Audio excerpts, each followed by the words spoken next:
Kamusta ka naman, kangkong girl? Ayos lang po. Tuloy po kayo? Pwede ba? Opo. Sige, akit tayo at... ang hirap pala akyatin ng bahay mo.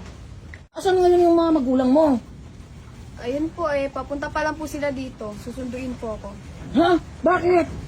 Kasi po, uwi na po ako ng Maynila. Anong gagawin mo sa Manila? Doon na po muna ako titira. Kasi po, nahihirapan na po ako dito. Ay, oo nga, kangkong girl, at medyo mahirap nga yung kalagayan mo dito. Tulad niyan ngayon, umuulan. Ayun, rinig na rinig yung mapatak ng ulan. Tapos nasa gitna ka pa ng dagat. Ayan, bakit ba kasi pinili mo manirahan dito sa gitna ng dagat? Dito po ako pinatira ni mama para makapagtrabaho daw po. Paano ngayon yan kung pupuntaan ng Manila? Paano yung kangkungan mo? Meron naman po doon sa lola ko, sa kangkungan niya po. Doon na lang po ako, tutulong po ako doon. Kung okay lang sa'yo, mayroon ka bang mainit na tubig dyan? At Opo, meron medyo naman. kapin-kapin na kasi ako. Sige po. Saglit lang po, magagawa ko po kayo.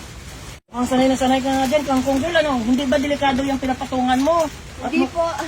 Safe na safe naman po dito. Baka mamaya, biglang bumulusok ka sa ilalim dyan at yung sahig ay luma na. Hindi po. Sanay na po ako rito. Ganun ba?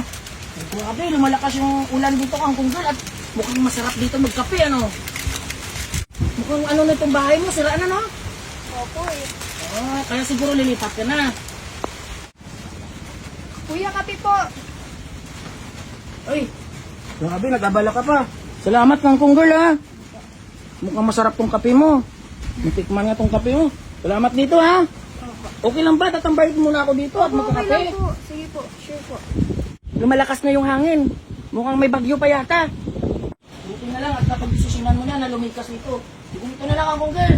Habang nagkakape ako dito, magligpit ka na. Iligpit mo na yung mga damit mo. Makalikas na tayo dito at habang okay pa yung panahon, kaya pa ng mga alon. Sige po, pero bago po yan, magpapaalam mo na po ako sa lola ko para po alam niya. Ayun na, okay. Sige, tawagan mo si lola mo. Yan pa. Okay na po. Okay na ba yun? Opo. Sige. At magligpit ka na. Nauna na po yung mga damit ko Ay, ibig mo sabihin, nandun na yung mga ibang, mga gamit. Opo. Pupunta tayo ng mga halaman, kangkong girl. Ganito ba talaga dito yan kapag malakas yung hangin at umuulan? Opo. Kangkong girl, ready ka na ba? Opo. Tara na po. Tara na, kangkong girl. Baka bumakas pa po ng todo yung ulam. Oo nga. Yan. Yan, dandan. Okay. Next, ako naman. Ayos ka lang ba, kangkong girl? Opo. Tumaan na yung yung hangin at ulan. At makakalayag na tayo ng maayos. Okay ka lang dyan? Ito na nga yung bahay na nilisan ni kangkong girl.